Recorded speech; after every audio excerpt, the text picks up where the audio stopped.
morning, everybody, and thank you for checking out this week's Input Mapper update.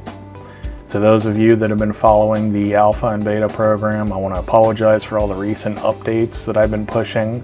For some reason the application wasn't building correctly, and the updates, they were all sending out corrupt versions of the application that for various reasons either weren't installing properly or were installing with memory leaks.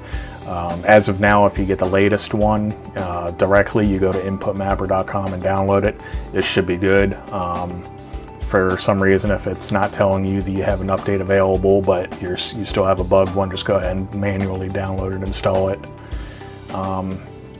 Other than fighting through those bugs, I had to scrap the click once deployment that I was doing for the beta, and it had too many shortcomings, so I'm going back to the previous Input Mapper installer that I'm using. So make sure that you're not using the click once and expecting that to update itself, that you go and actually, like I said, download a fresh copy. Other than that, I've been working on the application, and the mappings now support feedback if you get the latest version. So you'll get your vibration and all that stuff working. I also have a new version of the profile plugin, and that has a lot of improvements over the other one, which is just a couple buttons that just popped up open and close dialogues. Now there's actually a list of profiles and options to merge profiles and stuff like that. So it's still not final, nowhere near final, but it's something that's a lot more usable than the old one was. Plugins are now self-installable. They have their own extension. If you double click it, it'll install into Input Mapper all by themselves. And part of using these self-installing plugins is developers need to know how to actually create them. And there is a quick walkthrough both on the documentation section of the website and in the forums in the developers thread.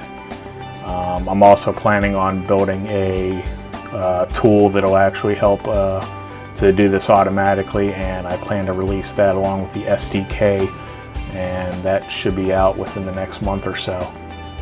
I'm also working on operating system specific libraries that hold the controls for this application and its framework, and what that's doing is it's allowing me to future-proof the libraries and make it so that it can be deployed on multiple different operating systems.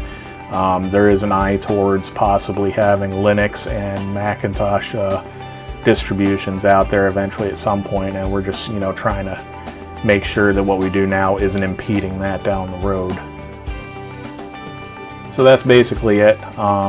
Make sure you get the latest version of Input Mapper beta, and I'm going to be pushing another copy right now pretty much at the same time this video goes up, and that'll have a lot of other improvements as well as some better notifications if there are actual application updates or plugin updates.